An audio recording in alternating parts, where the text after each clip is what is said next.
வணக்கம் நண்பர்களே. நம்முடைய மைவி தேர்ஸ் எம்டி ஃபோரம் அப்படிங்கிற இந்த யூடியூப் சேனலில் நான் முதல்ல பேசப்பட்ட டாபிக் என்ன அப்படின்னா, எல்லாத்துக்கும் ஒரு டவுட் இருக்கு இல்லையா, மைவி 3 கம்பெனி நல்ல கம்பெனியா, நாணயமான கம்பெனியா, இவங்க சொன்னதெல்லாம் செய்கிறாங்களா, ஒரு கேள்வி ஜென்ரலாக கேட்குறாங்க இல்லையா. இது சார்ந்து நம்முடைய நாணயத்தை பரிசோதிக்கும் விதமாக நாணய விகடனே கடந்த மாதம் யூடியூப்பில் ஒரு வீடியோ போட்டாங்க. மைவி 3 உருட்டா உண்மையா அப்படின்னு கேள்வி கேட்டு ஒரு வீடியோ போட்டுருந்தாங்க. இந்த வீடியோ போட்டு முடிச்சதுக்கப்புறம் நம்ம பெருசாக கண்டுக்கல, சரி ஏதோ போடுறாங்க அவங்க கருத்துன்னு சொல்லிட்டு நம்ம பாட்டுக்கு வேலையை பார்த்துட்டு இருந்தோம். இந்த கேப்பில் அங்கேருந்து ஒரு ஃபோன் பண்ணுறாங்க நம்மளுக்கு. மிஸ்டர் கார்த்திகேயன் ஒருத்தர் பேசினார். அவர் பேசி நாங்கள் நாணய விகடனில் பேசுகிறோம், உங்கள் கம்பெனி பற்றி தெரிஞ்சுக்கணும்னு கேட்குறாங்க. என்ன சார் தெரியணும் அப்படின்னு கேட்டேன். இல்லை சார் டீட்டெயில்ஸ் எல்லாம் கொடுங்கன்னு கேட்குறாங்க. நீங்கள் நேரில் வாங்க, எங்கள் ஆஃபீஸ் இருக்குது, நேரில் வாங்க பேசலாம்னு சொல்கிறோம். இப்போ என்ன சொல்கிறாங்கன்னா, இல்லை கொஞ்சம் ஃபோன்லேயே கேட்கணும் சொல்லுங்கன்னு சொல்லிட்டு பேச ஆரம்பிக்கிறாங்க. அப்படி அவங்க பல விஷயங்கள் கேட்குறாங்க, அதுக்கு பல விஷயங்கள் நம்ம பதில் சொல்கிறோம். இப்படி சொல்லி முடிச்சதுக்கப்புறம் கடந்த வாரம் நாணய விகடனில் ஒரு 4 பக்கம் ஒரு ஆர்டிக்கலாக நம்ம கம்பெனி பற்றி போட்டிருக்காங்க. என்ன போட்டிருக்காங்கன்னு பார்க்கலாமா? இந்த நாணய விகடன் இந்த புக்கு தான். இதுதான் போன வாரம் நம்ம கம்பெனி பற்றின எழுதின நாணய விகடனுடைய அட்டைப்படம். இந்த புக்கில் பேஜ் நம்பர் 70, பேஜ் நம்பர் 70ல் உஷார் அப்படின்னு போட்டு மிஸ்டர் ஷே கார்த்திகேயன் அப்படிங்கிறவர் இந்த ஆர்டிக்கலை அப்டேட் பண்ணியிருக்காரு. இந்த டைட்டிலே பார்த்தீங்கன்னா மைவி 3 சொல்லிட்டு ஒரு கொஸ்டின் மார்க்கு, பக்கத்தில் ஒரு ஆச்சரியக்குறி. அப்போது மைவி 3 கேள்விக்குரிய கம்பெனியா அல்லது ஒரு ஆச்சரியப்படத்தக்க கம்பெனியா சொல்லி அவங்க கேள்வி கேட்டு உஷார் மக்களை உஷாரும் டைட்டில் போட்டிருக்காங்க. சரி, போட்ட விஷயத்துக்கு உள்ள என்னன்னு பார்ப்போமா? இதில் முதல் பேராகிராஃப், ஏமாற்றுவதற்கென்றே புதிதாக யோசித்து புறப்பட்டு வருவர்கள் ஒரு பக்கம், ஏமாறுவதற்கென்றே தயாராக இருக்கும் கூட்டம் மற்றொரு பக்கம். இதுவரை எத்தனையோ சதுரங்க வேட்டைகள் அரங்கேற்றப்பட்டிருக்கின்றன. லட்சமாக ஏமாந்தவர்கள் காவல் நிலையங்களுக்கும் நீதிமன்றங்களுக்கும் நம் கண்முன்னே அலைந்து இருக்கிறார்கள். ஆனாலும் புதிதாக ஒரு சதுரங்க வேட்டை பார்ட்டி வந்தால் கியூ கட்டி நிற்கத்தான் செய்கிறார்கள் மக்கள். அதிலும் குறிப்பாக மோசடி கும்பல்கள் எல்லாம் தமிழகத்தின் குறிவைப்பது தமிழகத்தின் மேற்கு மாவட்டங்களை தான். இது அவங்க சொல்லியிருக்காங்க. இது உண்மையான 100% உண்மை. ஏன் தெரியுமா? கோயம்புத்தூர் பேஸ் பண்ணி தான் ஈமுகோல்லேருந்து பல விஷயங்கள் வந்துட்டு போயிட்டு இருக்குது. இன்னும் பல விஷயங்கள் வர்றதுக்கு வாய்ப்பு இருக்குது. அவங்க சொன்ன இந்த ஸ்டேட்மெண்ட்டு 100% உண்மை. நாமளும் ஒத்துக்கிறோம். மக்கள் உஷாராக இருக்கிறதுல எந்த மாற்றுக்கிறது நமக்கும் கிடையாது. ஆனால் இதுக்கு நமக்கு என்ன சம்பந்தம்? ஒரு கேள்வி இருக்குது தானே. ஸோ கண்டினியூட்டி அடுத்த பேராகிராஃப் சொல்கிறாங்க, இந்த நிலையில் புதிய டெக்னிக்குடன் மைவி 3 என்கின்ற நிறுவனம் கோயம்புத்தூர் இயங்க ஆரம்பித்துள்ளது. ஆமாம், நம்ம டெக்னிக் புதுசு தான். இது வரைக்கும் யாரும் யோசிக்காத பிளாட்ஃபார்ம் யோசிச்சிருக்கோம். சொன்னது கரெக்டு தான். மக்களிடம் கோடிக்கணக்கில் பணத்தை வசூல் கொண்டிருக்கிறது. அதன் உண்மைத்தன்மை என்னவென்று நாணய விகடன் கண்டு சொல்ல முடியுமா என்ற வேண்டுகோள் வரவே விசாரிக்க ஆரம்பித்தோம். இந்த மாதிரி யாரும் கேட்டிருக்காங்க, இப்படி கம்பெனி வந்துக்குது, இதை பெருசாக பிஸ்னஸ் பண்ணிட்டு இருக்காங்க, இது உண்மையா பொய்யா, இது நல்ல கம்பெனியாக சொல்லி கேட்டிருக்காங்க. அவங்ககிட்ட அவங்க விசாரிக்க ஆரம்பிச்சுக்கிறாங்க. அப்படி விசாரிச்சதில் கிடைச்ச ரிசல்ட் போட்டிருக்காங்க. நான் பின்னா படிக்கிறேன் பாருங்க. அடுத்த தலைப்பு, மைவி 3 பிளான். இப்படி போட்டு என்ன சொல்லியிருக்காங்கன்னா, மைவி 3 என்கின்ற நிறுவனம் கடந்த சில ஆண்டுகளாக ப்ராடக்ட் லான்ச், கிரவுன் உறுப்பினர்கள் மீட் என கோவையில் அடிக்கடி கூட்டத்தை நடத்துவது தொடர்கதையாகிறது. ஆமாம், வாரம் மீட்டிங் பண்ணோம், மாதத்துக்கு 10 மீட்டிங் பண்ணுற அளவுக்கு நம்ம கெப்பாசிட்டி இருக்குது, அதை சொல்லியிருக்காங்க. அடுத்ததா ₹100 நுழைவு கட்டணமாக நிர்ணயித்து மிகப்பெரிய கொடிசியா வளாகத்தில் நடத்தும் நிகழ்ச்சியாக இருந்தாலும் சரி, குஜராத்தி சமாஜ் மாதிரியான பிரபல ஹாலில் நடத்தும் நிகழ்ச்சியாக இருந்தாலும் சரி, இந்த நிகழ்ச்சிக்கு மக்கள் கூட்டம் அலை மோதுகிறது. உண்மைதான்.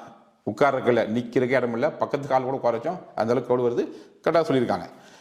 இப்போது இந்த கூட்டத்துக்கு வர்ற மக்கள் இருக்காங்க இல்லையா, இவங்க யாருன்னு கேள்வி, நம்ம லாரியில் ஆலோசி கூட்டுறோமா? அப்படி இல்லை, யாரோ மக்கள் வர்றாங்க தானே. அந்த மக்கள் யாருங்கிறது அவங்களே அங்கே மென்ஷன் பண்ணுறாங்க பாருங்க. சிறப்பான எதிர்காலத்தை உருவாக்கி கொள்ள நினைப்பவர்களும், ஏதாவது ஒரு வாய்ப்பு கிடைத்தால் போதும் முன்னேறி விடலாம் என்று துடிப்பவர்களும், ஏதாவது ஒரு நல்ல வேலை கிடைக்காதா என்ற ஏக்கத்தில் இருப்பவர்களும், கைவசம் கொஞ்சம் பணம் இருக்கிறது, எதில் முதலீடு செய்தால் எக்கச்சக்கமான லாபம் பார்க்கலாம் என்று யோசிப்பவர்களும் தான் இந்த கூட்டத்தில் அதிக அளவில் கலந்து கொள்கிறார்கள். உண்மைதான். வாழ்க்கையில் முன்னேறதுக்கான பிளாட்ஃபார்ம் மைவி 3, அதுக்கு தான் வர்றாங்க. சரியா சொல்லியிருக்காங்க. வாழ்த்துக்கள், தேங்க்யூ. அடுத்தது, விளம்பரங்கள் மூலம் பணம். முதல் கட்ட விசாரணையில் இந்த நிறுவனம் ஒரு நெட்வொர்க் மார்க்கெட்டிங் என்று தெரிய வந்தது. இந்த இடத்துல நம்ம நெட்வொர்க் மார்க்கெட்டிங் கம்பெனியான்னு கேட்டால் 2 பாயிண்ட் சொல்கிறேன். ஒன்று ஆமாம், இன்னொன்று இல்லை. ஏன் தெரியுமா? நெட்வொர்க் மார்க்கெட்டிங் சொன்னாலே டீம் டெவலப் பண்ணால் மட்டும்தான் ஒரு சின்ன இன்கமாவது பார்க்க முடியும். இங்கே அப்படி இல்லை. டீம் டெவலப் பண்ணுறது ஆப்ஷன். பண்ணுறதுனா பண்ணிக்கலாம், ஆனால் பண்ணியாகவும் எந்த கட்டாயம் இல்லை. ஜஸ்ட் ஒரு மெம்பராக இருந்தாலே ஒரு ஓஎம்மாக இருந்தால் கூட டெய்லி 5 ரூபா ஏர்ன் பண்ண முடியும். அவங்க இருக்கிற பிளானை பொறுத்து ஏர்ன் பண்ணலாம். ஸோ நெட்வொர்க் மார்க்கெட்டிங் ஆப்ஷன் தானே ஒழிய இங்கே கம்பல்சன் கிடையாது. பட் அவங்க சொல்லியிருக்காங்க இது ஒரு நெட்வொர்க் மார்க்கெட்டிங் நிறுவனம் தெரிய வந்துள்ளது. இந்த நிறுவனம் 2020ஆம் ஆண்டில் இருந்து, அதாவது கொரோனாவில் பல பேருக்கு வேலை இழப்பு ஏற்பட்ட காலகட்டத்தில் இருந்து தமிழகம் எங்கும் கிளைகளை பரப்பி இயங்கிக் கொண்டிருக்கிறது. ஆக்சுவலாக நம்ம ஆரம்பிச்சு 2021, சின்ன டேட் மிஸ்டேக் பண்ணியிருக்காங்க. ஓகே, வீட்டில் இருந்து கொண்டே தங்களது நிறுவன ஆப்பில் ஒளிபரப்படும் விளம்பரங்களை பார்ப்பதன் மூலம் சம்பாதிக்கலாம் என மக்களிடம் தங்களை பிரபலப்படுத்தி இருக்கிறது. இந்த நிறுவனம் சொல்வதை நம்பும் மக்களில் பலரும் நிறுவனத்தில் இணைந்திருக்கிறார்கள். உண்மைதான், நம்பிக்கலாம் சேர மாட்டாங்க இல்லையா? இணைஞ்சாலும் உண்மைதான். இந்த நிறுவனம் என்ன தொழில் செய்கிறது, நிறுவனத்தின் பிசினஸ் மாடல் என்ன, எப்படி லாபம் தருகிறது என்ற கேள்விகளை எல்லாம் யாரும் கேட்ட மாதிரி தெரியவில்லை. ஏங்க நீங்க எத்தனை கேள்வி கேட்டிருக்கீங்க, எத்தனை பதில் எங்களுக்கு தான் தெரியும். பட் அவங்க சொல்லியிருக்காங்க யாரும் கேட்காம சொல்லியிருக்காங்க. அது கூட ஒரு காரணம் சொல்றாங்க, ஏன் அப்படி கேட்காம சேர்றாங்கன்னு சொல்லி அவங்களே யோசிச்சு பார்த்து ஒரு விளக்கம் கொடுத்துருக்காங்க. உறுப்பினர் ஆவதற்காக செலுத்தும் தொகைக்கு ஈடாக ஆயுர்வேத பொருட்களை இந்நிறுவனத்தின் சார்பில் தந்து விடுவதாலும், இந்த நிறுவனத்தின் ஆப்பில் இருக்கும் விளம்பரங்களை பார்ப்பதால் மாதந்தோறும் ஒரு குறிப்பிட்ட தொகையை ஈட்டி விடுவதாலும் மக்கள் இந்த நிறுவனத்தை முழுமையாக நம்புகிறார்கள். சொன்னதை செஞ்சா நிச்சயமா நம்பிக்கை வரத்தானே செய்யும். சொன்னதை செய்யாதவங்களே ஊருக்குள்ள பெரிய மனுஷன் சொல்லிட்டு இருக்கும்போது நம்ம சொன்னதை செய்யற கம்பெனி சொல்லும்போது மக்கள் நம்பிக்கை பெறுவது இயல்பு தானே. கரெக்டா சொல்லியிருக்காங்க. அடுத்தது ரூபாய் 360 முதல் 1,21,260 வரை நம்ம பிளானுடைய பேக்கேஜ் சொல்லியிருக்காங்க. இன்னைக்கு வந்து பேசிக் மெம்பர்னா 360, சில்வர்னா 3060, கோல்டுனா 30,360, டைமண்ட் சொன்னா 60,660, கிரவுன் உறுப்பினர்னா 1,21,260 வசூலிக்க சொல்லியிருக்காங்க. நம்ம வசூலிக்கல, அந்த சின்ன ஒரு கரெக்ஷன். என்ன அப்படின்னா, ஒருத்தர் பேசிக் மெம்பர் ஆகணும்னு சொன்னா ஓஎம்ல இருந்து மாற விரும்புவர் 360 பர்ச்சேஸ் பண்ணணும். அதே சில்வர் ஆகணும்னா பேசிக் மெம்பர் ஆனதுக்கு அப்புறம் தான் வாய்ப்பு கிடைக்கும். அதுக்கு ஒரு 1000 கேப்சூல் பர்ச்சேஸ் பண்ணணும். இங்கே வசூலிக்கிறது கிடையாது, பர்ச்சேஸ். அவர்கள் விருப்பத்தின் பேரில் அவர்கள் எப்போ தேவை நினைக்கிறாங்களோ, ஸோ அவங்களுக்கு கட்டாயப்படுத்தப்படுறது இல்லாமல் ஸோ முழுக்க முழுக்க சுய விருப்பத்தின் பேரில் அவங்களுக்கு வேணும்னா பர்ச்சேஸ் பண்ணுறாங்க. ஸோ பர்ச்சேஸ் பண்ணி மாறுறாங்க, இங்கே வசூல் பண்ணி நம்ம யாரையும் மாற்றலை. ஓகே, சின்ன கரெக்ஷன். தவிர வீட்டு உபயோகப் பொருட்களையும் மை வித்தியாசம் என்கின்ற பிராண்டின் கீழ் கடந்த மார்ச் மாதம் தொடங்கி நிறுவனத்தில் உறுப்பினரிடையே விற்பனை செய்வதன் மூலம் பெரும் வருமானத்தை ஈட்டி வருகிறது. உண்மைதான். இதற்கென தனியாக தமிழகத்தின் பல்வேறு இடங்களில் 450 ஸ்டோர்கள் அமைத்திருப்பதாக நிறுவனம் சொல்கிறது. குறிப்பாக கோவையில் மட்டும் 58 ஸ்டோர்கள் இயங்குகிறதாம். இந்த ஸ்டோர்களை வைத்திருப்பவர்களும் நிறுவனத்தில் பணம் கட்டி உறுப்பினராக இருப்பவர் தான். எஸ், மெம்பர்ஸ் தான். அது கிரவுன் டைம் மெம்பர்ஸ் தான் ஸ்டோர் வச்சிருக்காங்க. அதில் வந்து இத்தனை ஸ்டோர் இருக்குது, எல்லாம் உண்மை தான். ஏன்னா ஸ்டோர் வச்சு எதுக்கு? பிஸ்னஸ் டெவலப் பண்ணுறதுக்கு. பிஸ்னஸ் நோக்கமே பீப்புளை ஆப் வழியாக கேதர் பண்ணி அதில் ப்ராடக்ட்ஸ் எல்லாம் காமிச்சு ஸ்டோரில் சேல்ஸ் பண்ணுறது. ஸோ நம்ம ஒரு ட்ரெடிஷ்னல் பிஸ்னஸையும் ட்ரெண்டி பிஸ்னஸையும் கம்பைன் பண்ணி செய்கிற ஒரு டெக்னிக் தான் நம்ம செஞ்சுருக்கிறோம். அதை தான் அங்கே சொல்லியிருக்காங்க. ஸோ இதெல்லாமே நாணய விடங்களில் போட்டிருக்கு. அடுத்து சொல்லியிருக்காங்க, காசு வருது ஆனால் வரல. இந்த நிறுவனத்தில் பணம் கட்டி உறுப்பினர்கள் எவ்வளவு சம்பாதிகள் என்பதை அறிய சிலரிடம் பேசினோம். விளம்பரத்தை இடைவிடாமல் பார்த்து கொண்டே இருப்பதால் மாதத்துக்கு சில ஆயிரம் பணம் வருகிறது என்றார்கள் ஒரு சிலர்.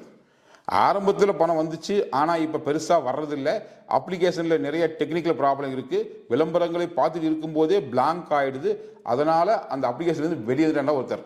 இன்னும் சிலர் இந்த ஆப்பில் காட்டுற விளம்பரங்கள் எல்லாமே லோக்கல் ஏரியா விளம்பரங்களாக தான் இருக்குது.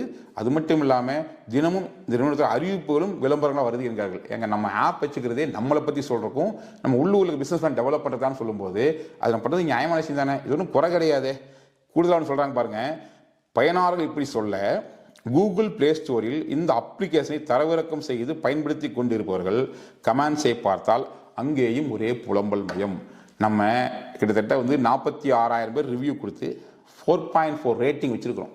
அப்போது வெறும் புலம்பல் மயம் சொன்னால் எப்படி 4.4 ரேட்டிங் இருக்கும்? சிங்கிள் தான் இருக்கணும், 1, 2, 1, 1.5 தான் இருக்கணும். எப்படி 4.4 ரேட்டிங் இருக்குது? ஸோ என்னென்னா எல்லா விஷயத்துலையுமே மாற்றுக்கிறது கொண்டவர்கள் இருப்பாங்க. இப்போ நானே உடனே நான் போய் பார்த்தேன், அவங்களுடைய ஆப்லையும் செக் பண்ணி பார்த்தேன், அவங்களுக்கு 4.6 ரேட்டிங் இருக்குது. அங்கேயும் சிங்கிள்ஸாக போட்டவங்க இருக்கிறாங்க, அது 5 ரேட்டிங் வாங்கலை. அது என்னென்னா அப்போ புக்கு மோசம் அர்த்தமா?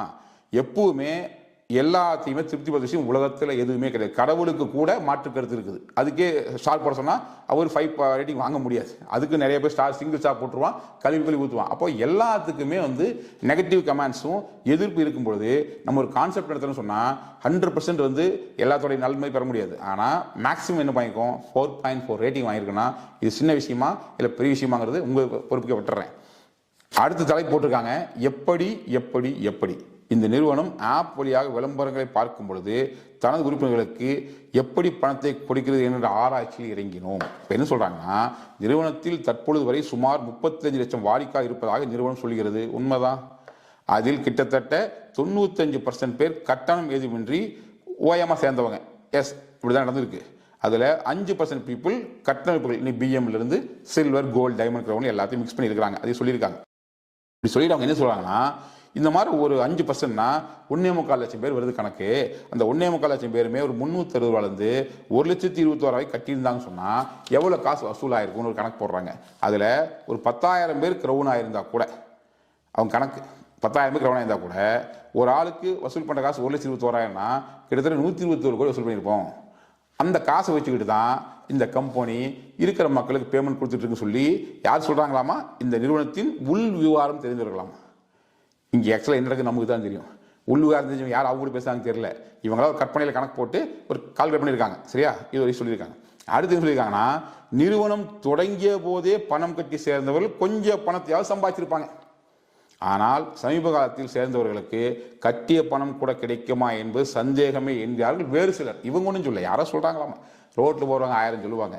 பணம் வாங்கிட்டு உங்களுக்கு தெரியும், கொடுத்துட்டு இருக்கிற எங்களுக்கு தெரியும். ஸோ பிஸ்னஸ் நடக்கிறது என்னங்க நமக்கு தெளிவாக தெரியும். ஸோ ரோட்டில் போகிறவங்களுடைய கருத்துக்கு அவங்களுடைய ஆதங்கத்துக்கெல்லாம் பதில் சொல்லிட்டு இருந்தோம்னா நமக்கு லைஃப் டைம் பதில் சொல்கிறத விட வேற எந்த வேலையும் இருக்க போகிறதில்ல. ஸோ அதனால் என்ன சொல்கிறேன்னா, என்ன யார் சொன்னாலும் நாம் என்ன பண்ணுறங்கிறது உங்களுக்கு தெரியும், நாம் என்ன கொடுக்குறது நம்மளுக்கு தெரியும். இதெல்லாம் பார்த்துட்டோமா? இதில் என்னன்னா, எங்கூட வந்து அவங்க ஃபோன் பேசுனாங்க இல்லையா, ஃபோன் பேசுனதில் என்ன அவங்க சொன்னாங்கிறதுல ஒரு விஷயம் சொல்லியிருக்காங்க. இந்த நிறுவனத்தின் மீது சொல்லப்படும் புகார்களுக்கு என்ன பதில் என்பதை அறிய நிறுவனத்தின் நிர்வாக இயக்குனர் சத்யானந்துடன் செல்போனில் பேசினோம். அப்போ பேசுனதுக்கு நான் என்ன சொல்லியிருக்கேன்னு சொல்றாங்கன்னா, நீங்கள் நேரடியாக வந்து என்னை சந்தித்தால் என் நிறுவனத்தின் அனைத்து விவரங்களையும் சொல்கிறேன் என்றவரிடம் நாம் பல கேள்வியில் முன்வைத்தோங்கிறாங்க. என்ன கேள்வி கேட்டாங்கன்னா, அவங்க கேட்ட கேள்வி அப்புறம், நான் சொன்ன பதில் அப்புறம். ஆனால் என்ன சொன்னதா சொல்லியிருக்காங்கன்னா, மைவித்தியாஸ் நிறுவனத்தை முறைப்படி பதிவு செய்துக்கா என்று நாம் கேட்டதற்கு, அதாவது அவங்க கேட்டதுக்கு நான் சொன்னாமா, இன்னும் பதிவு செய்யவில்லை, நீங்கள் எங்கே பதிவு செய்யணும்னு சொல்லுங்கள், அங்கே பதிவு செய்கிறோம் என்றார். நிறுவனத்தை பதிவே செய்யாமல் எப்படி நடத்துகிறேன் என்று கேட்டதற்கு அவர் சரியான பதில் சொல்லவில்லை. இப்படி சொல்லியிருக்காங்க. ஏங்க, இவ்வளவு பெரிய ஆர்கனைசேஷனை ரெஜிஸ்டர் பண்ணாமல் நடத்த முடியுமா? இன்னைக்கு ரெஜிஸ்டர் பண்ணாமல் ஒரு கம்பெனிக்கு பேன் கார்டு, அதுபோக வந்து கூடவே வந்து ஜிஎஸ்டி இதெல்லாம் கொடுப்பாங்களா, பேங்க் அக்கௌண்ட் கொடுப்பாங்களா? இதெல்லாம் இருக்கட்டும். பட் அவங்க என்ன கேட்ட கேள்வி என்ன தெரியுமா? நீங்க இந்த மாதிரி பிசினஸ் பண்றதுக்கு ஆர்பிஐல பர்மிஷன் வாங்கிக்கலாம் கேட்டாங்க. நான் இல்லைன்னு சொன்னேன். எப்படி வாங்காமல் நடத்துவீங்கன்னு கேட்டாங்க. நான் சொன்னேன், ஏங்க நான் வந்து ஃபைனான்ஸ் கம்பெனியோ சிட் ஃபண்ட்ஸோ நடத்தல, வட்டிக்கு வாங்கி யாருக்கு வட்டி கொடுக்கல, டெபாசிட் வாங்கி யாருக்கு வந்து நான் ட்ரேடு பண்ணல, இந்த மாதிரி பணம் சார்ந்து எந்த வேலையும் நான் பண்ணல, ஒரு வியாபாரம் பண்றேன். அந்த வியாபாரத்தில் வர லாபத்தை நானே வச்சுக்காம என்னுடைய மெம்பர்ஸுக்கும் ஒரு ஃபார்மேட்டில் பிரித்து கொடுக்குறேன். இதுதான் செய்கிறேன். ஸோ இந்த மாதிரி ஒரு வியாபாரத்துக்கு எனக்கு PAN card, bank account, GST இருந்தாலே போதுமா, வேறு எதுக்குங்க மற்ற எல்லாம் வேணும்? ஒரு வேளை அப்படி இருந்தால் சொல்லுங்கள், நான் வாங்குறேன்னு சொன்னேன். ஆனால் என்ன சொல்லிட்டாங்க, எதுவுமே இல்லை, நான் வந்து இனிமேல் தான் வாங்க போகிறேன்னு சொன்னால் போட்டுருக்காங்க. ஓகே, பத்திரிக்கைனா சில விஷயங்கள் ட்விஸ்ட் வச்சா தான் அவங்களுக்கு ஒரு இன்ட்ரெஸ்டிங்காக இருக்கும். ஏன்னா இது வந்து நாம கொடுத்து போட்ட நியூஸ் இல்லை, அவங்களா போட்ட நியூஸும் போது அவங்களுக்கு என்ன தோணுதோ அதான் போடுவாங்க. மற்றபடி எல்லாம் நல்லா தான் போட்டிருக்காங்க. கடைசியாக ஒன்று சொல்கிறாங்க, உங்கள் நிறுவனம் எப்படி வருமானம் ஈட்டுகிறது, எப்படி உங்கள் உறுப்பினர்களுக்கு மாதந்தோறும் பணம் தருகிறது என்று கேட்டதற்கு அவர், அதாவது நாங்கள் தயாரிக்கும் பொருட்களை விற்பனை செய்து அதிலிருந்து ஈட்டும் லாபத்தில் குறிப்பிட்ட சதவீதத்தை எங்கள் உறுப்பினர் தருகிறோம் என்றார். ரைட், சொல்லிட்டுமா? அதுக்கு அவங்க என்ன கேட்குறாங்கன்னா, கடந்த மார்ச்சில் இருந்து தானே பொருட்களை விற்பனை செய்கிறீர்கள், ஆனால் 2020ஆம் ஆண்டிலிருந்தே மாதந்தோறும் பணம் தருகிறீர்களே என்று நாம் கேட்டதற்கு கேள்விக்கு பதில் இல்லையாமா. இப்படி ஒரு கேள்வியை அவங்க கேட்குறாங்க இல்லையா. இப்போ கொடுக்குறது எந்த பிரச்சனையும் இல்லை, அவங்கள ஒத்துக்கிறாங்க. அதாவது மார்ச் மாதத்துலேருந்து ப்ராடக்ட் எல்லாம் லான்ச் பண்ணிட்டோம், ஸ்டோர் கொடுத்தாச்சு, வருமானம் வர ஆரம்பிச்சிச்சு, இப்போ கொடுக்க முடியும். பட் அவங்க டவுட் என்னன்னா, இதுக்கு முன்னால் எப்படி கொடுத்தீங்கன்னு கேட்குறாங்க. இதுக்கு முன்னாலேயும் நம்ம சேல்ஸ் பண்ணிட்டு இருந்தோம். என்ன இப்போ எல்லா ப்ராடக்ட் சேல்ஸ் பண்ணுறோம், அப்போ 2 ப்ராடக்ட் சேல்ஸ் பண்ணோம். ஒன்று வந்து ஃபேஸ் கேர் பேக், பிஎம் ஆனவங்க வாங்கிட்டு வந்திருக்காங்க. இன்னொன்று ஆயுர்வேத கேப்சூல்ஸ், நீ சில்வரோ கோல்டோ டைமண்டோ க்ரௌனோ என்ன பேக்கேஜ் வேணுமோ அதுக்கு உண்டான நம்பர் ஆஃப் ப்ராடக்ட் வாங்கிட்டு தான் வந்திருக்காங்க. ஸோ அங்கேயும் சேல்ஸ் நடந்துருக்குது. ஸோ சேல்ஸ் நடக்காமல் ஒன்றும் நான் பண்ணல. பட் நான் என்ன சொல்கிறேன்னா, இனிமேல் கொடுக்கறதுல பிரச்சனை இல்லைன்னு அவங்களே சொல்லிட்டாங்க. இதுவரை கொடுத்தது எப்படின்னு கேட்டாங்கன்னா, நான் திருப்பி கேட்குறேன், ஒரு லாஜிக்காக ஒரு கேள்வி கேட்குறேன். நான் எதுக்கு அவங்களுக்கு சொல்லணும்? நான் சொல்லிட்டேன் இப்படி தான் கொடுத்துன்னு, திரும்ப இல்லை நாங்கள் ஒத்துக்க மாட்டேன்னா, நீங்கள் ஒத்துக்கிட்டா என்ன, ஒத்துக்காட்டி எனக்கு என்ன? நான் கொடுத்தது உண்மை, மக்கள் வாங்கினது உண்மை. இதுக்கு சாட்சி யாரும் தேவையில்லை. உங்களுக்கு கொடுத்தது உங்களுக்கு தெரியும், உங்களுக்கு கொடுத்தது எனக்கும் தெரியும். ஸோ இதுக்கு மற்றவங்க நிரூபிக்கணும். அவங்களுக்கு நிரூபிச்சு எனக்கு என்ன ஆக போகுது? இப்போது கொடுக்கலன்னா தான் கேள்வி கேட்கணும். ஏங்க இப்படி சொன்னீங்களே, மக்கள் கொடுத்தீங்களான்னு கேட்டால் ஒரு நியாயம் இருக்குது. கொடுத்துருக்குறோம். எப்படி கொடுத்தீங்க? இப்படி தான் கொடுத்தீங்க. நாங்கள் நம்ப மாட்டோம். நீங்கள் நம்புங்க, நம்பாமல் போங்க. கொடுத்தது உண்மை, கொடுக்க போகிறது உண்மை, கொடுத்துட்டே இருக்க போகிறது உண்மை. இது உங்களுக்கும் தெரியும், நம்மளுக்கும் தெரியும். ஸோ இதைத்தான் நம்ம பதிவு பண்ணுறோம். கடைசியாக முடிச்சிருக்காங்க பாருங்களேன். ஆக நிறுவனத்தின் பிஸ்னஸ் மாடலில் ஏதோ குளறுபடி இருக்கிறது, தெளிவாக தெரிகிறதாமா. தெளிவான பிஸ்னஸ் மாடலை வைத்து பிஸ்னஸ் செய்யும் நிறுவனங்களே திக்குமுக்காடி கொண்டிருக்கும் இந்த காலகட்டத்தில் தெளிவில்லா பிஸ்னஸ் மாடலை வைத்து இயங்கும் இந்த நிறுவனம் எப்படி லாபம் சம்பாதித்ததுன்னு கேட்டுட்டு கடைசி சொல்லியிருக்காங்க, இந்த நிறுவனத்தில் பணம் போட்டவர்கள் கட்டாயம் கேட்க வேண்டிய கேள்வி இது. இப்போ ஒரு கன்க்ளூஷன் வருவோம். நாணயவிடன் நம்மளை பற்றின டீட்டெயில்ஸ் எல்லாம் அலசி ஆராய்ஞ்சு 4 பக்கம் ஒரு கட்டுரை எழுதி முடிச்சிட்டாங்க. சரி, இதில் என்ன சொல்ல வராங்க? அவங்க சொன்ன அத்தனையுமே சீன் பை சீனாக ஒரு வார்த்தை மிஸ் ஆகும் சொல்லியிருக்கேன் நான். நீங்களும் படித்து பார்த்து சரியாக இருக்கும். உங்கள் புக் வச்சு கூட நீங்கள் செக் பண்ணி பார்த்துங்க. ஏதாவது நான் மறைச்சி சொல்லிட்டேன்னா, அவங்க சொன்னது சொல்லாமல் நல்லா பார்த்துங்க. ஈச் அண்ட் எவ்ரி வேர்ட்ஸை நான் இங்கே பதிவு பண்ணியிருக்கேன். ஏன்னா அவங்க சொன்னதை அப்படியே சொல்லியிருக்கேன். நமக்கு ஒருத்தர் இல்லை, மடியில் கனம் இல்லை, வழியில் பயம் இல்லை. ஸோ தெளிவாக இருக்கும். அவங்க என்ன சொல்லியிருக்காங்க கடைசியாக? நிறுவனத்தில் பணம் போட்டவர்கள் கேட்க வேண்டிய கேள்வி இது, நீங்களும் கேள்விகள் சொல்லியிருக்காங்க. நான் என்ன கேட்குறேன், நீங்களாம் கேள்வி கேட்காம சேர்ந்தீங்களா? அப்படியெல்லாம் சும்மா மற்றவங்க கண்ணை கட்டி காட்டி விட்டாங்களா? அப்படி எல்லாம் இல்லை. இன்னைக்கு சிஎம் அவருக்கு ஓஎம் அவருக்கு போய் பேசினால எத்தனை கேள்வி மக்கள் கேட்குறாங்க. ஏன்னா கடந்த காலத்தில் கிடைச்ச அனுபவங்கள், நெகட்டிவ் விஷயங்கள் அவ்வளோ இருக்கும்போது சும்மா பிளைண்டாக பிலீவ் பண்ணி உள்ளே வருவாங்களா? ஸோ எவ்வளோ கேள்வி மக்கள் கேட்டு அதுக்கெல்லாம் விளக்கம் கொடுத்துக்கணும் உள்ளே வர்றாங்க. நாம் என்ன சொல்கிறோம், கம்பெனி சார்பு சொல்கிற விஷயம் தான். ஐயா, நீங்கள் எடுத்ததுமே எந்த பிளானுக்கும் போகாதீங்க. ஃபஸ்ட்டு ஃப்ரீ ஐடி ஜஸ்ட் ஓஎம் வந்து உள்ளே ஜாயின் பண்ணுங்கள். நாங்கள் என்ன பண்ணுறங்கிறது டெய்லி வாட்ச் பண்ணுங்கள். டெய்லி வந்து சேனலில் அப்டேஷன் கிடச்சிட்டு இருக்கும், அதை வந்து ஸ்டடி பண்ணுங்கள். எல்லாம் பார்த்துட்டு உங்களுக்கு என்னைக்கு இது ஓகே கரெக்டாக தான் இருக்குதுன்னு சொல்லி நீங்கள் பிலீவ் பண்ணுறீங்க. யார் சொல்கிறது நம்ப வேண்டாம். நீங்கள் என்னைக்கு சரின்னு பிலீவ் பண்ணுறீங்களோ அன்னைக்கு ஃபர்ஸ்ட் ஸ்டெப். நீங்கள் ஓஎம்லேருந்து எந்த பிளானுக்கு போக முடியாது. ஒரே ஒரு ஆப்ஷன் பிஎம் மட்டும்தான். அதுக்கும் 360 ஒரு ப்ராடக்ட் பர்ச்சேஸ் பண்ணி, அது 450 ரூபா எம்ஆர்பி, அது 360 பர்ச்சேஸ் பண்ணுறது மூலிமா கொடுத்த காசுக்கு பொருள் கொடுத்தாச்சு. அது இல்லாமல் ஓஎம்லேருந்து பிஎம்ங்கிற பொசிஷன் வந்தாச்சு. ஸோ பிஎம்மாக ட்ராவல் பண்ணுங்கள். ஸோ பிஎம் ஆனவங்க கம்பெனியுடைய எல்லா விஷயத்தையும் தெளிவாக தெரிஞ்சுக்கிட்டு இல்லை, புரிஞ்சுக்கிட்ட பிறகு அதுக்கப்புறம் அவங்க விருப்பத்தின் பேரில் அப்கிரேட் ரெக்வஸ்ட் கொடுத்தாங்கன்னா அதை கம்பெனிலேருந்து கூட கால் பண்ணி கன்ஃபார்ம் பண்ணி அதுக்கப்புறம் தான் அவங்க சில்வராவோ, கோல்டாவோ, டைமண்டாவோ, க்ரௌனாவோ மாறுறாங்க. அப்போது எல்லாமே அவங்க வாய்ப்பு கொடுத்து முழுக்க முழுக்க நீங்கள் யோசிச்சு பண்ணுங்க, நீங்கள் டைம் எடுத்து பண்ணுங்க. இந்த இடத்துல அப்கிரேடுங்கிறது கம்பல்சரி கிடையவே கிடையாது. எவ்வளோ நாளில் பண்ணணுங்கிறதே கம்பல்சரி இல்லைன்னா எவ்வளோ நாள் எப்படி சொல்ல முடியும்? ஸோ என்னைக்காவது உங்களுக்கு தோணா நீங்கள் அப்கிரேட் பண்ணுங்க. அது என்னைக்கு நீங்கள் தான் முடிவு பண்ணணும். எவ்வளோ நாளில் நீங்கள் முடிவு பண்ணுங்க. ஸோ மொத்தத்தில் அத்தனையும் உங்ககிட்ட கேமை கொடுத்து போட்டு கம்பெனி வாய்ப்பு கொடுத்துட்டு பிஸ்னஸ் பண்ணிட்டு இருக்குன்னா இதில் வந்து நம்ம கட்டாயப்படுத்துகிறோம், கழுத்து பிடிச்சி சொல்கிறோம். இதெல்லாம் தேவையெல்லாம் வெளியே பேசுகிற விஷயம். நம்ம எங்கேயும் கட்டாயப்படுத்தலை, இது உங்களுக்கு தெரியும். யாரையுமே கம்பல் பண்ணல, முழுக்க முழுக்க கூட ட்ராவல் பண்ண உங்களுக்கு தெரியும். ஸோ நாங்கள் நல்லவனாக இருக்க வேண்டியது, நாங்கள் நம்பிக்கையை பெற வேண்டியது உங்ககிட்ட தான். ஸோ அந்த நம்பிக்கையை நாங்கள் பெற்றிருக்கிறோம். கண்டிப்பாக நம்பிக்கை காப்பாற்றுவோம். இந்த நம்பிக்கைக்குரிய நபராக தொடர்ந்து செயல்படுவோம். உங்கள் ஒத்துழைப்போடு மாபெரும் பிசினஸ் சாம்ராஜ்யம் படைப்போம். கண்டிப்பாக நம்முடைய முயற்சி மிகப்பெரிய வெற்றி பெறும். நான் மறுபடியும் சொல்கிறேன், நல்லவர்கள் லட்சியம் வெல்வது நிச்சயம். நன்றி, வணக்கம்.